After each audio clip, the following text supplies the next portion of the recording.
Ngayon, mga kababayan, puntahan na po natin ito mismo, no? Yung kay Yusek Cabral. Pero ipapakita ko muna ho sa inyo, mga boss chipamo, sir, yung burol po, no? Yung burol, nako, miski dito po sa burol, medyo nagtataka ako. Burol na sa isang funeral home. Medyo nagtataka din ho ako, parang kumbaga kailangan talagang gwardyado at walang kailangan alamin kung sino lang yung makakakita o makakapasok, no? Hindi open sa mga kaibigan. Yun yung pagkakaintindi ko, ha. Hindi open sa mga kaibigan or ano, kailangan ipaalam muna doon sa mga anak o asawa ni Cabral. Pakinggan nyo, mga bossing. Favorite phrase nila, pinupolitika lang. Correct. Naka-close ba yung casket? Mukha ho eh. Mukhang sarado yung yung kabaong eh. Pakinggan ho natin. Nakaburol na sa isang funeral home ang mga labi ni dating DPWH Undersecretary Catalina Cabral. At live mula po sa Quezon City, nagbabalik si Rainiel Pawid. Rainiel, magandang hapon. Kamusta ang Ayan, nasa Quezon City na. Simula po doon sa Benguet o doon sa Baguio, ha, mga bossing. Eh ngayon, nasa Quezon City niya. Oh, Just Vincent, shoutout sa'yo. May colds ka ba, Mark? Wala ho. Siguro sa ano lang, dahil nga dito, hindi tayo gumagamit ngayon ng mikropono na nandoon sa studio natin eh. Oh, game. sitwasyon dyan? Great, pasado alas 11:30 nga kagabi ay nailabas na doon sa funeral house sa Baguio City yung mga labi nito si dating Undersecretary Catalina Cabral at pasado alas 3 naman kanina madaling araw ay nakarating na nga ito dito sa funeral house naman sa Quezon City at sa buong Ayan, normally po pang mga ganyan, 'di ba? Open viewing para sa madlang people. 'Di ba? Mabel Kinjo, shoutout sa iyo. Kadalasan po open sa madlang people ho, mga kababayan. Pero yung dito, parang kailangan limitado. Kailangan ipapaalam. maghapon ay naging mahigpit yung seguridad nga rito. Yung sa mga guard pa lang ay tinatanong na agad kung saan papunta. Pero nakakuha tayo ng impormasyon mula doon sa lobby, no, doon sa receptionist na dito nga, confirmed na dito nakaburol itong si Cabral. Pero kinakailangan muna ng approval mula doon sa kanilang kaanak kung Yan yung sinasabi ko ho sa inyo. Kailangan ng approval. Kung sino yung mga papasok. Eh, ang normal naman ho, na mga burol, mga kababayan, kapag ka mga kaibigan, okay lang yan. Rekta, di ba? Eh, bakit kailangan magpaalam pa? Oh. Pati ho yata parang sa burol, eh, medyo may itinatago. Jorge Edralin, baka wreck ang face, Prof. Mark. Kasi basag daw yung face na ni Diskaya. Uy, hindi si Diskaya yun. si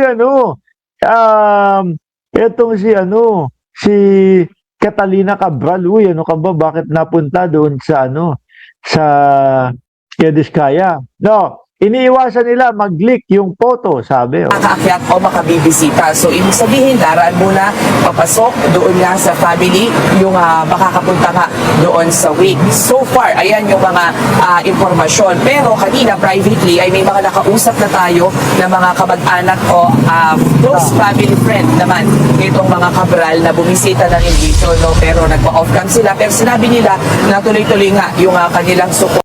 Ano kaya bukas yung kabaong? Sarado.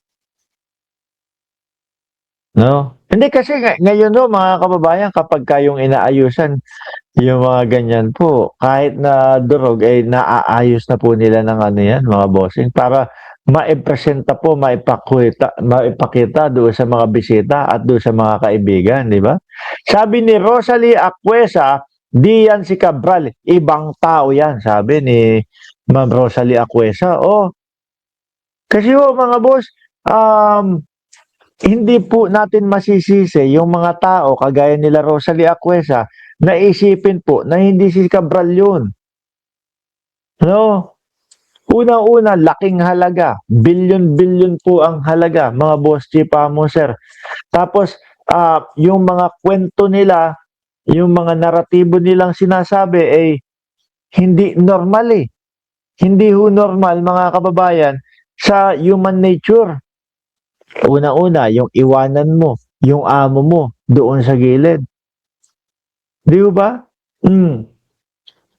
Tapos meron na ding mga gumagawa, dati pa ho, na pepekiin po yung pagkamatay. Pagka pineke ho yung pagkamatay, mga bossing, magtatago sa ibang bansa, magbabackdoor po sa ibang bansa, and then after, ano na, ayun, doon na kumbaga, magpapakalaya. Tapos ang ending po, yung mga Pilipino, iniisip, ay, patay na si Cabral. Sabi ni Ma'am Neng JJ, kaya binasag yung page para di siguro makita na hindi si Cabral o Kati Cabral yung fake death. Tsaka ho yung yung medyo mga pagbabalita, yung unang mga nakaalam ng mga balita, naguluhan ho ako dun. Kasi mismong nakita ko ho talaga yun eh. Ang sabi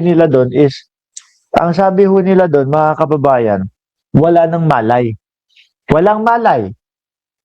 Ito yung lagi kong sinasabit, ipinapaliwanag kapag ka nadadako po dito sa ganitong usapin ho. Walang malay ho, mga bossing. Sasabihin mo lang yon o ibabalita mo lang yon kung wala kang nakitang dugo. Kumbaga nakahandusay, nakahiga lang. Ano? Ganun lang. Pero kapag kami nakita kang dugo, mahirap sabihin lang yun. Natagpuang walang malay si Yusek Cabral. Diba? Unang papasok sa isip mo nun, naku, patay na yata to. Puro dugo. Tapos wala pang malay. Magulo ho, di ba? Idagdag mo na yung asawa na ayaw ipa-autopsiya ho nung umpisa pa lang, nung simula pa lang. Kasi ayaw ko po kasi hihiwa-hiwain na yan eh. Alam nyo naman po, yung autopsy, patayin na nga, tas hihiwain pa. Doon po nagkakaroon yung mga tao nang iniisip na hindi si Cabral etong namatay. Tapos hanggang dyan sa burol, baka nakatakip pa. Naku po, mga bossing. Sabi sa inyo, lalong, sabi ko nga nung isang araw, nung sinabi ni John B. Cremulya na okay na yung DNA na si Cabral daw ho eh. No, sabi ko sa inyo, okay na, bawasan na natin yung iniisip natin o yung anggulo na hindi totoong si Cabral yan. O tatanggalin na. Pero hindi ho eh. Tuloy-tuloy lang ho eh. No, bumabalik po at talagang tuloy-tuloy lang. Bakit? Tingnan nyo yung mga pangyayari at mga sunod-sunod po.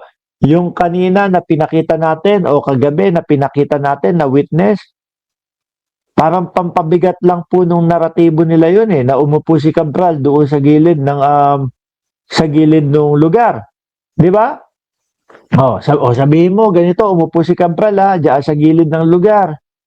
Tapos sabihin mo, parang nakita mo, parang nagse-selfie. Sabihin mo, parang dalawa sila. Isang lalaki at babae. Di po ba, mga bossing?